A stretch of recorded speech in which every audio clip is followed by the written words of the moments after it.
How you doing? Good. How are you doing? Yeah, I'm great. So you've been doing great with those live streams over the pandemic. They've been really well received, haven't they? Yeah, definitely. Yeah, and it's something I just kind of started doing once the pandemic started.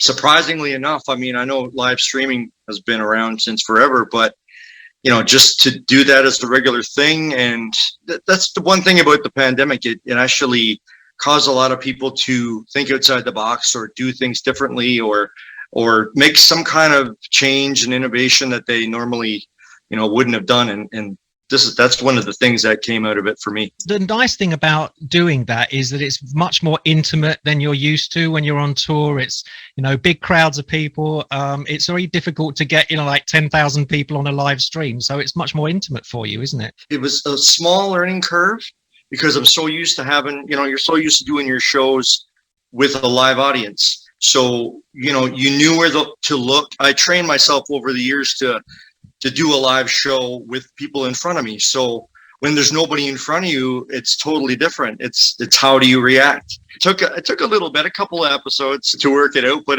I think it came along nicely, and I've been looking forward to it ever since. I just really enjoy it. It's a lot of fun for me, just as much as the fans. And you look so natural in front of the camera, so it's a win-win for you. Us radio people, we're not so good on camera, so face for radio.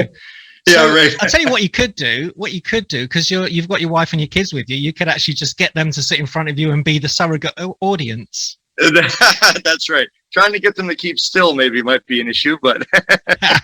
So when do you reckon, with all this that's going on, you'll get back to touring? Have you got anything arranged yet? Well, from far as I know, they're hoping by the end of the summer that things will start to open up again. I know there's a lot of shows that are actually who were supposed to be going ahead this summer are being still postponed, but a lot of them are being just postponed until the fall. So not all of them, but some of them are. So I think at this point it's still a little bit of it's still touch and go. So we don't really know exactly what's happening, but we know it's getting better, and there is a light at the end of the tunnel. So if we're in a place where we're not 100% sure what's happening, but it looks good for it to start eventually sometime soon. I bet you're really looking forward to getting back to that as well. Oh my, I know. It's been really, it's been mentally toughest for me mentally over this past, over a year now, because when you're so used to getting out there, and the summer, I'm usually never home at all here. I'm usually on the road. So with festivals and visiting radio stations and all that stuff. And, it felt like I should be doing something. So every day I kind of felt like I was lost a little bit. Right. And not getting to see people. And so, yeah, it was tough on that level. Got to see the brighter side of it. Through the Facebook live streams, I learned a little bit more about what style of music I want to release as opposed to what I should release. And it's a little bit different because I'm releasing music that leans a little more towards the 90s country, which I grew up, and that's in my heart of hearts. That's the style that I love best. So it's, in the writing, it changed the writing style. It changed the songs that we're looking at getting produced coming up next whenever we can get back in the studio.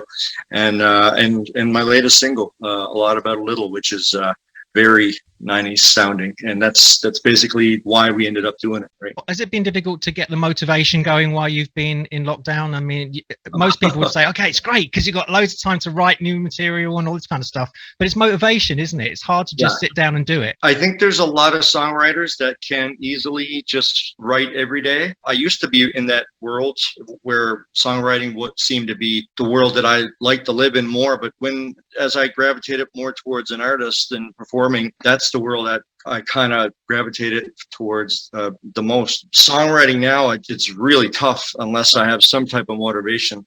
I'm not sure if you're aware of Sturgill Simpson. He's more like a Waylon Jennings style country artist for those that don't know him. But my cousin turned me on to his music, and that's what actually made me step outside the box, because he's not on country radio at all. He won a Grammy a couple of years ago, and he's nominated again this year. So that boggled my mind to think that, hey, you can actually do music that you love and can still be accepted in this day and age. I think more so now than ever because of the internet, which is incredible. I think this is kind of what we're going to see happening. I think there's going to be a lot of subgroups of different eras of country music.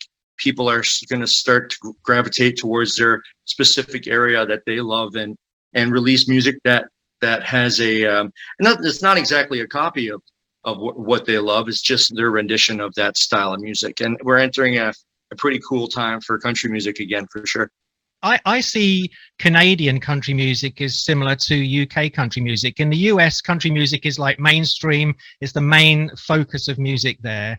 But in the UK, like probably in Canada, country music is gaining traction now. Would you say that's true of Canadian country music as well? It's been big in Canada for as long as I can remember. I was born in '84. There's never a time I don't remember country music being played at my house when I was a kid. It's always been big here in Canada, as far as I'm aware. You know, a little bit of differences in the style. It wasn't nearly as more mainstream pop. It usually took a couple of years or a few years after to get the same sound in Canada as there was in the US. Listening to your track, I Won't Go, it kind of reminded me of, have you heard of Mumford and Sons? Sure, yeah, definitely. Yeah, so it kind of reminded me of them, where they have this kind of slow build-up and then it kind of goes frantic. How would you describe your kind of musical style now? You said it's evolving at the moment, but how would you describe your musical style? It's a blend of anything that's a little more contemporary styled, kind of mixed in with a lot of the flavors of you know, my favorite styles of music, and majority of that is country. But like, yeah, Mumford and Sons, that big sound, that big, you know, fun, wide open kind of song I always loved. So when I wrote that one, I kind of had that in mind. I was in Nashville at the time when I wrote that one, and I was away from my family for a few months. So, you know, I was really missing them, and that's just what came out. Sometimes it's hard to put your finger on it because, you know, one day you might feel like you want to write something that sounds like Mumford and Sons, and the next day you want to write something that sounds like George Jones. And your latest single, which I absolutely adore, is A Lot About a Little. It's kind of honky tonk, isn't it? That's kind of a throwback as well. Very, very honky tonk. And I think that's one of the things that, again, the live streams kind of brought out in me. It reminded me how important those songs were to me. Those type of, you know, honky tonk, early '90s Brooks and Dunn and Travis Tritt upbeat songs that we love to play at parties. How many times have I said in the last 5 years that, you know, there's not a lot of country music out there that you can sit down and sing at a party anymore and really enjoy it. I used to play a whole night of country music and classic rock and whatnot, and it was just so fun. And, you know, there's not a whole lot of country out there that you feel like you can do that to right now because of the pop element behind it. When I told my manager, my label, that, you know, I kind of want to go down a little bit of a different road, he contacted Jeff Diesel, who produced my version of Slow Hand. Actually, because I released a version of Conway Twitty's Slow Hand a couple of years ago.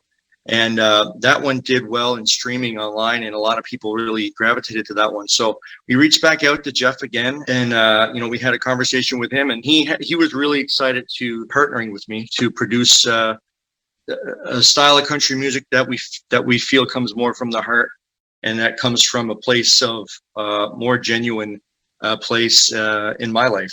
So that's definitely a place that I felt like, yeah, let's go down that road and see where it goes, because I haven't really gone down that road fully yet. I mean, I did a couple of songs that kind of had a older country feel, but not to this extent. And the honky tonk is a huge part of the country that I love. So I'm excited to be in that world right now.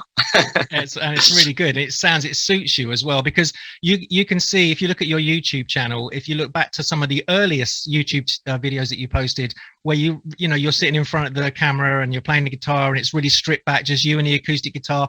That is fantastic. And then you can do these brilliant full budget videos like you did with Leah Daniels. You just mentioned it, Slow Hand. Yeah. Which won a Fan Choice Award. So obviously people loved it. So you can kind of cover both areas, can't you? It's quite amazing. Are you excited for what the new single can do? Yeah. I mean, I'm actually quite surprised so far to see the response. I've been getting messages from people who are like, the people who have liked my songs before have written me and posted about it, but like, I can genuinely feel how excited people are about it, because that honky tonk style of country is not, you know, it's not released much this day and age. So I think when they get something that brings them back, a kind of a throwback, it just like, especially, you know, to that 90s honky tonk fun kind of music, I think they get really excited about it. The response has been really overwhelming, and I really appreciate it. How can people hook up with you? What are your social media handles and all that kind of stuff? I've got a website that actually links to everything, and it's jasonbenoitmusic.com. And it's got all my music on there and all my social media links. We're really big Canadian country music fans here, and you've got such great artists. You know, of course, everyone thinks when they think of Canadian country music, they think of people like Shania Twain.